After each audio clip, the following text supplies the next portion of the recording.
Bienvenidos a una nueva edición del programa Entrevista. En esta ocasión tenemos el honor de hablar con el periodista y autor investigativo Charles del Campo. El último de sus libros es este, se llama El circo de los cavernícolas y en él habla sobre todo del nuevo orden mundial. Muchas gracias por atendernos, Charles. Un placer en poder compartir con ustedes y la audiencia internacional, ¿cómo no? Pues autor, como decía, de 3 libros, el último de ellos este, El circo de los cavernícolas, lo tenemos aquí. En él comentas sobre todo diferentes aspectos de la actualidad, de tus investigaciones, y también hablas del nuevo orden mundial, del nuevo gobierno mundial. Explícanos un poco qué es esto del nuevo orden mundial. Sí, el libro ha sido completamente impactante y bien difícil de poder conseguir, ya que los medios de comunicación lo han restringido por su contenido.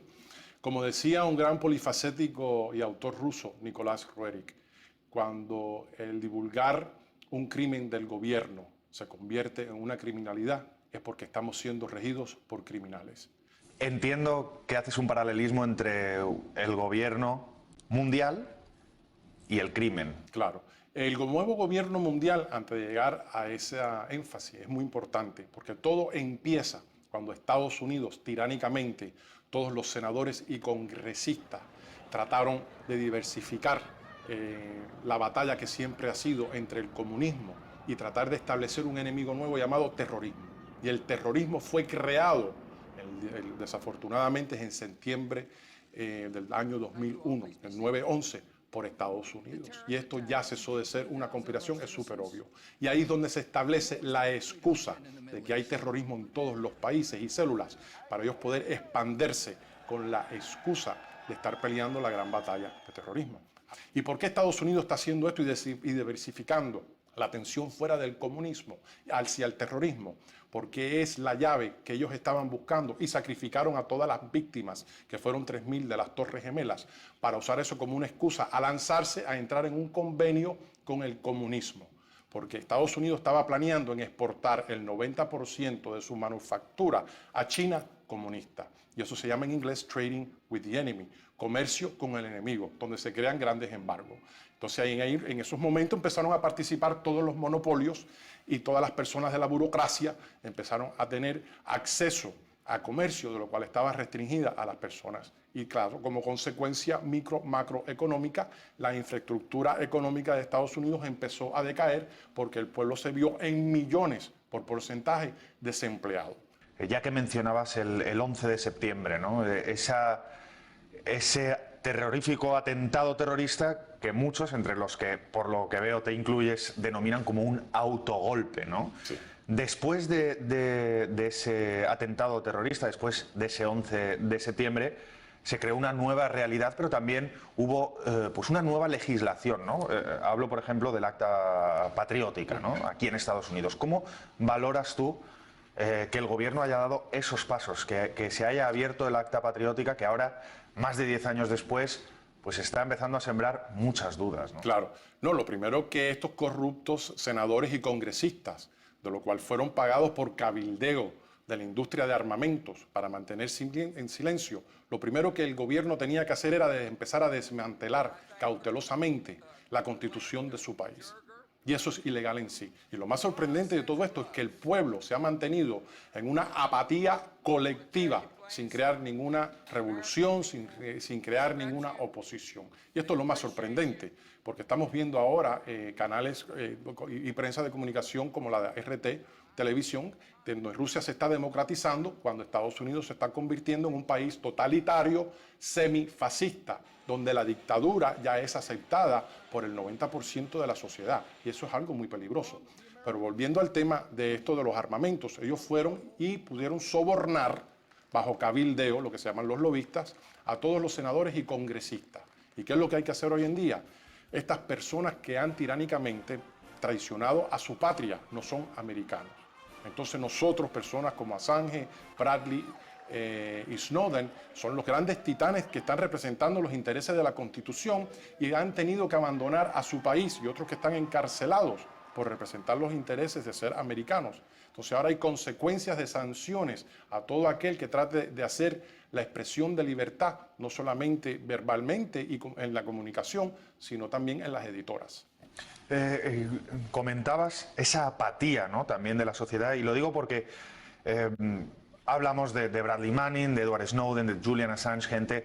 a lo mejor dejemos a Julian Assange, que no es estadounidense, pero los otros dos sí, y digamos que han tomado riesgos personales. Uno de ellos va a pasar 25 años en la cárcel sí o sí. Y es cierto, ¿no? No hemos visto... Sí hay un movimiento, pero no hemos visto pues protestas masivas, no hemos visto una revolución aquí en Estados Unidos cuando se ha descubierto todos estos programas como el programa Echelon o el programa PRISM, en definitiva vamos, espiaban a los ciudadanos, ¿no? Y no hemos visto en Estados Unidos ese levantamiento social. ¿Es esto esa anorexia mental que comentas en tu libro? No, tremenda pregunta. Mira, yo te digo, sociológicamente lo que ha pasado es lo siguiente. Estados Unidos tiene el conocimiento de su población en mantenerlos entretenidos. Y la propaganda ha podido indoctrinarlos a todos ellos a estar dictatorialmente siguiendo todo lo que Estados Unidos propone, aunque sea en estos momentos injusto e ilegal. Por ejemplo, yo no soy reconocido, pero soy la primera persona en el mundo antes de la invasión a Irak en decir que no existían armas atómicas en Irak y que todo era una excusa para invadir el país y remover al presidente electo para Estados Unidos poder, con la industria de Halliburton, corrida por Dick Cheney, poder extraer el petróleo gratuitamente y repartírselo entre los aliados. Y esto es completamente ilegal y la OPEC no hizo ninguna intervención. Y las Naciones Unidas se mantuvo completamente aislada de tratar de llevar a cabo las sanciones de Estados Unidos de invadir ilegalmente. Y después viene Afganistán, después viene Somalia, después viene Libia. ¿Qué es lo que va a pasar? Eventualmente en Estados Unidos es quien está engendrando el terrorismo y financiándolo en estos momentos para poder seguir con la industria arsenal creando billones y trillones de dólares. Y esas son, digamos, las etapas que está, en tu opinión, pues llevando a cabo Estados Unidos, ¿no? Mencionabas Irak como la primera de ellas. Ahí también ha habido muchísimas víctimas, ¿no? Víctimas iraquíes, pero también gente estadounidenses que creyeron esta idea, se fueron a ciegas, por decirlo de alguna manera, en lo que muchos han calificado como el primer sitio que les mandaron, ¿no? Sí. A dejarse la vida. ¿Cómo ves tú esa generación? Pues es una generación completa de jóvenes, sobre todo, hombres y mujeres de este país, que se han dejado la vida o se han dejado partes del cuerpo o vuelven con problemas psicológicos. ¿Cómo ves tú que se haya perdido toda esa generación por al final ir a un sitio, y como tú bien decías, eras de los primeros en sacarlo, donde no habían armas de destrucción masiva? Sí, no, algo que quiero dejarle a la audiencia saber, ¿no? Cuando uno es un periodista investigativo tiene que demostrar evidencia para corroborar lo que se está diciendo. Y yo nunca he sido partícipe de teorías ni alegaciones. Algo en primicia para tu audiencia es este documento, de lo cual yo estuve en el entrenamiento del Pentágono, donde nos estaban dando años previos al 2001, del 9/11, diciéndonos que el Departamento de Inteligencia de Israel, la Mossad, estaba proveyendo la inteligencia a Estados Unidos de los eventos que iban supuestamente a pasar el 9/11 y en las torres. Entonces, después Estados Unidos dejó que esto pasara. ¿Por qué? Entonces, una cosa que es completamente absurda, de los 19 terroristas, 18 eran de Arabia Saudita. ¿Por qué y cómo Estados Unidos justifica invadir a Irak, a Afganistán y después ahora estar amenazando a Irán porque tienen posesión de bombas atómicas? Y la tiene también Israel. Israel tiene más bombas atómicas que cualquier otro país en toda Europa. Y entonces Israel está completamente detrás del telón, influenciando a Estados Unidos para que militarmente y estratégicamente empezar a eliminar a sus contrincantes. Y los americanos ciegamente se piensan que son patrióticos peleando una guerra justificada en contra del comunismo o terrorismo. Estados Unidos está tratando de eliminar bajo asesinamientos clandestinos a presidentes. El presidente soberano electo, Rafael Correa, iba a ser víctima de un francotirador por Estados Unidos. El presidente Hugo Chávez, electo, sea socialista o comunista, que hay que respetarlo, no era enemigo de Estados Unidos. Lo que pasa es que Estados Unidos quería invadirlo mientras él estaba en poder para quitarle las petroleras. Y Estados Unidos mandó submarinos Trident a por la isla de Margarita para hacerle una invasión eminente. Y de esto nunca se habló. Y Colombia estaba sirviendo de trampolín para las fuerzas especiales del Delta y los Navy SEALs entrar y hacer operaciones subversivas. Cuando Hillary Clinton estaba corriendo en el Partido Demócrata en contra del presidente electo ahora, Obama, ella dijo por la CBS, antes del procedimiento de las elecciones, dijo lo siguiente: si soy electa presidente de Estados Unidos, lo primero que voy a hacer es poner una bomba atómica en Irán. Eso es una acusación bastante fuerte y hay que estar desbalanceado psicológicamente para estar incitando una guerra injustificada cuando los iraníes nunca han sido enemigos de Estados Unidos. Y si vamos a hablar de lo único que Irán ha hecho, fue en la época cuando el expresidente Jimmy Carter estaba de presidente, cuando lo de la embajada de Irán era porque Irán quería expulsar a todos los agentes espías de la CIA que estaban creando operaciones subversivas para tratar de hacer un autogolpe e instalar a otro Shah de marioneta, y estas personas radicales musulmanes no querían eso. Pero Hillary Clinton, después de esas palabras, no ganó la presidencia, pero sí ocupó la Secretaría de Estado. Y quién sabe si se presente a las próximas elecciones. Algo sorprendente, y deja saber la corrupción hasta dónde llega en estos momentos en toda la cúpula de la infraestructura americana. Los americanos se han convertido, el gobierno, ¿no? Porque el gobierno americano ahora no representa los intereses de los americanos. ¿El gobierno no representa los intereses de los americanos? En nada. Tú le preguntas a cualquier americano y hay dos puntos esenciales. O tiene miedo a hablar por represalias, o dice esto es lo que está pasando y es la realidad, pero no tenemos nada que hacer. Estamos completamente encarcelados en nuestro país. ¿Qué es lo que pasa? Le dan el poderío ese y aún así empieza ella a explotar, como cuando el suceso, como ejemplo, que pasó con el video que se llama Asesinamiento Colateral, que Bradley Manning le suministró a Julian Assange. Algo sorprendente, porque ella estaba tratando de encubrir una criminalidad. Y si miramos ese video, que todavía está puesto en YouTube y en el internet, vemos a este helicóptero, a este teniente y a la persona disparándole con un 50 calibre a periodistas investigativos que estaban haciendo un filmaje, 18 de ellos, hasta con niños. Pero ¿qué es lo que hace el video sorprendente? Es que los soldados americanos se estaban riendo, se estaban divirtiendo, estaban diciendo cosas insólitas. Estos son cobardes, sabiendo que ninguno tenía un arma, porque era completamente visible, y esto es transparente en el video, de que lo que tenían eran cámaras, y era solamente una cámara y estaban entrevistando. Y entonces, ¿por qué lo harían? Quiero decir, si tú eres un soldado de cualquier nación,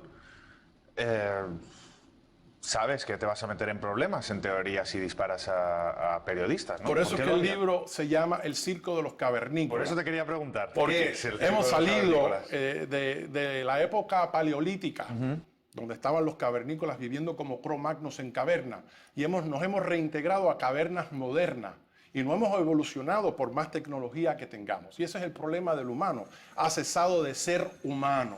Entonces, mientras tú tienes un gobierno que te está oprimiendo a convertirte en salvaje, eso trae consecuencias sociológicas, psicológicas, económicas.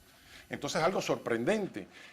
Un punto muy interesante de todo esto es cómo ver cómo sangrientemente Estados Unidos y muchos de los soldados no tienen ninguna evasión en matar niños y mujeres inocentemente. Yo soy coincidencialmente el primer latino en el 2004 en ser contratado por el Pentágono en Blackwater. Una de mis órdenes después que pasé el entrenamiento, que iba a ser desplazado a Afganistán, era lo siguiente. Un punto de protección ejecutiva era lo siguiente, y me decían: cualquier niño o mujer que estén en parte de la logística, hay que matarlos.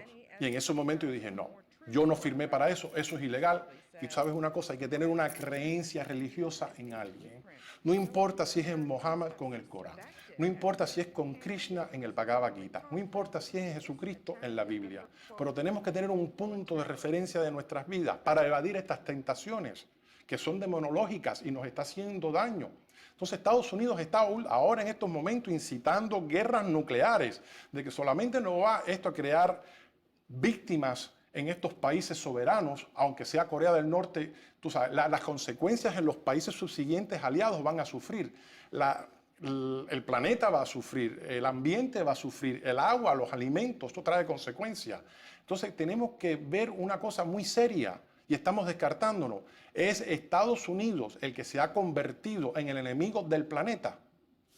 Ha llegado el momento de hacer una pausa en esta conversación con el periodista Charles del Campo. Volvemos enseguida.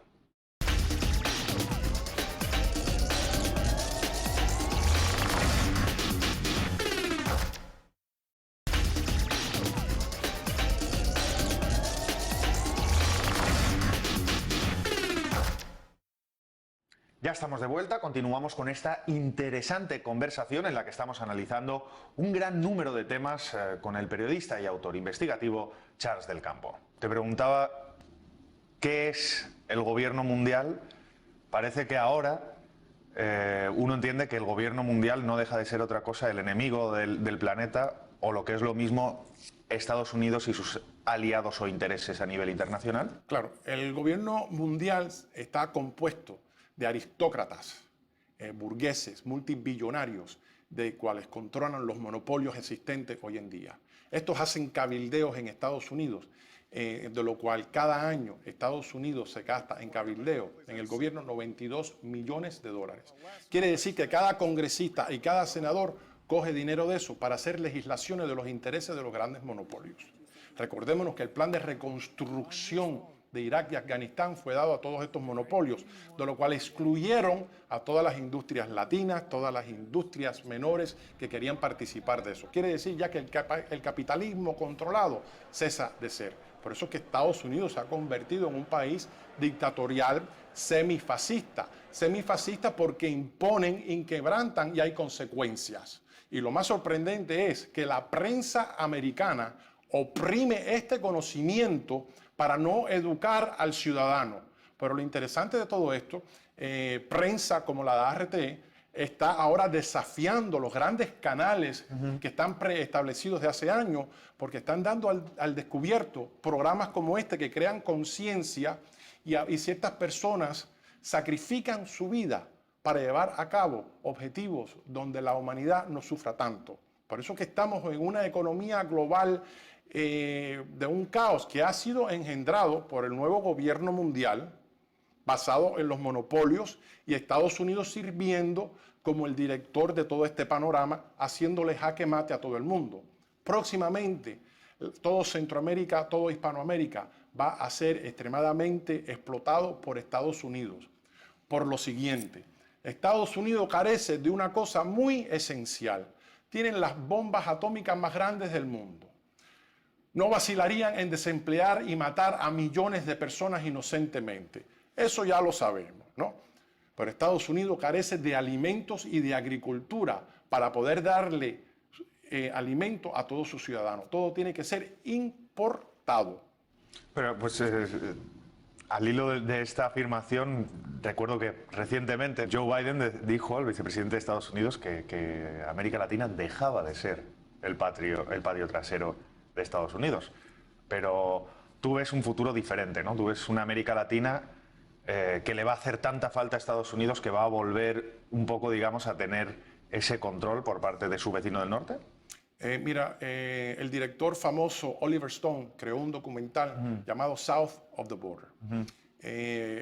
Muy polémico, pero bien transparente. Y cogió a muchos de estos presidentes.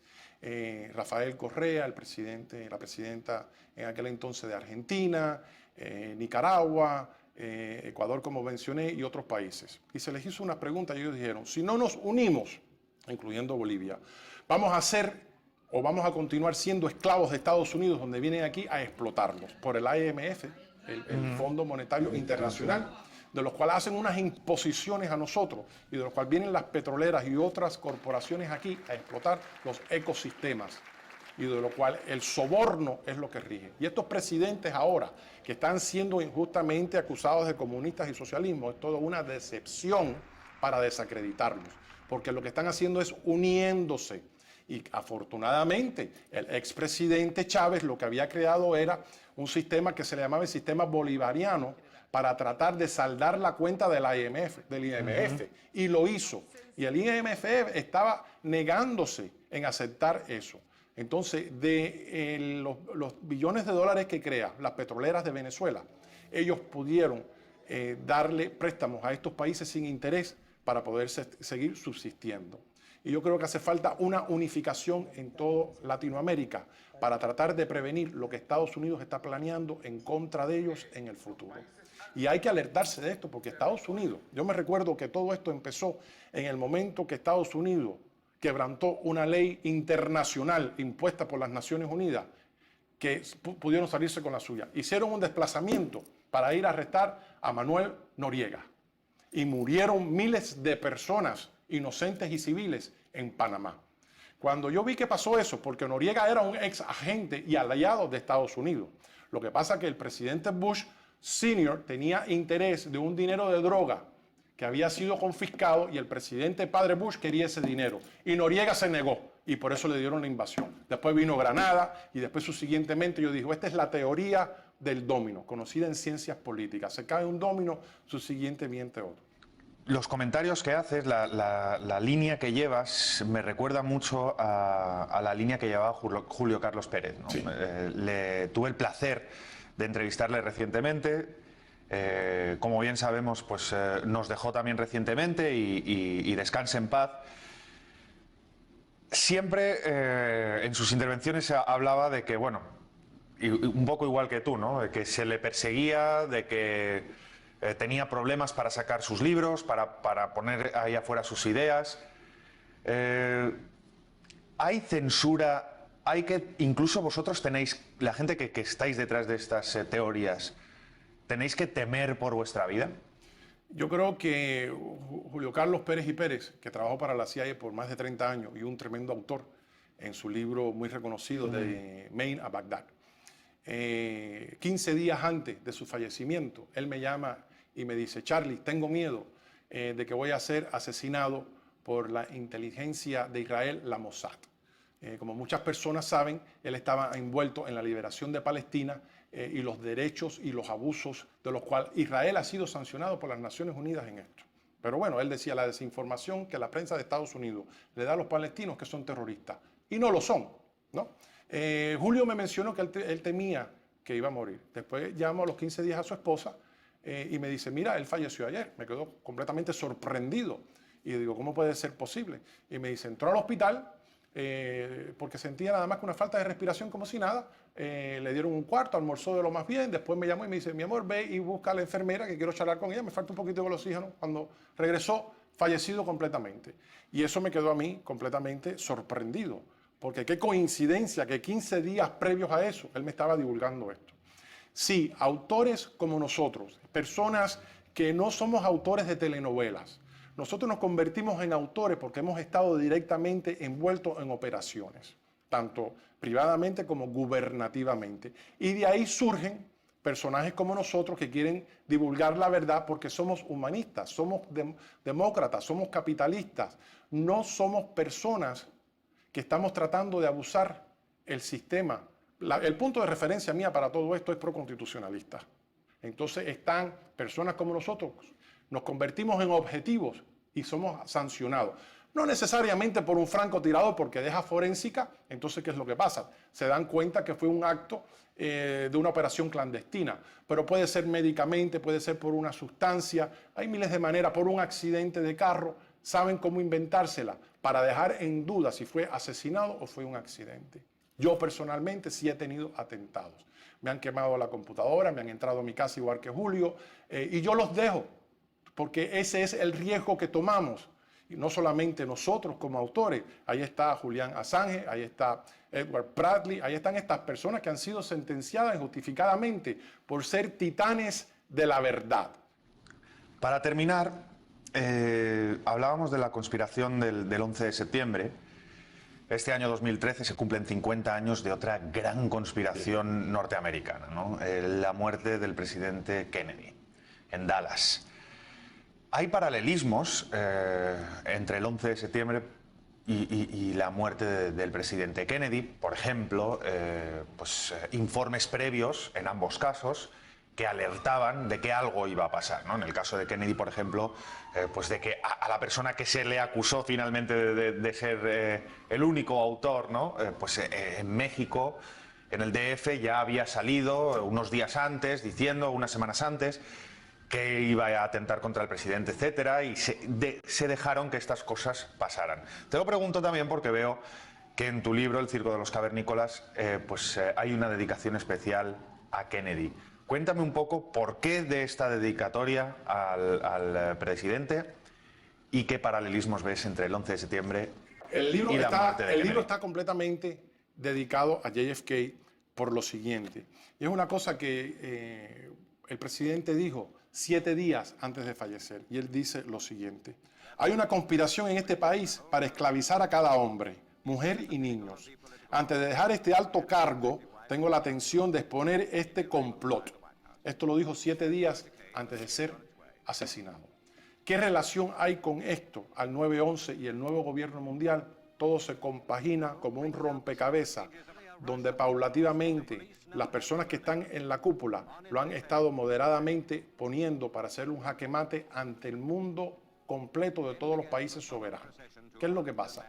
Tenemos que recordar, y esto está documentado y quiero que la audiencia tenga presencia de esto bajo la computadora, el presidente Bush papá, ¿no? Dijo en septiembre 11 de 1991, bajo el Congreso de Estados Unidos, y esto está documentado en videos: nosotros vamos a alterar la Constitución de Estados Unidos y con la ayuda de las Naciones Unidas vamos a crear un gobierno mundial. Esas palabras en ese momento muchas personas las descartaron y no escucharon bien, porque seguro estaban tomando cerveza los americanos o fumando la marihuana. Al caso que estamos viviendo ahora, después de un periodo de varias décadas, esa pesadilla. Yo soy muy creyente que para salvaguardar este país hay que inmediatamente arrestar y erradicar fuera todos los congresistas y todos los senadores y todos los jueces de Washington, D.C. lo antes posible. Si eso no se hace, Estados Unidos en los próximos 10 años decae y colapsa completamente, no solamente económicamente, sino en toda su burocracia. Entonces ves un desorden y uno se tiene que poner a preguntar: ¿estos americanos son los que están dispuestos en los submarinos Trident con misiles nucleares a crear un apocalipsis al mundo? Esto es algo peligroso e impactante para el futuro. Pues con esa predicción sobre el futuro que nos espera, solo me queda agradecerte esta conversación y nada, agradecerte realmente tu opinión. Igualmente, muchas gracias. Muchas gracias. A ustedes solo me queda agradecerles su atención y despedirles hasta la próxima edición del programa Entrevista.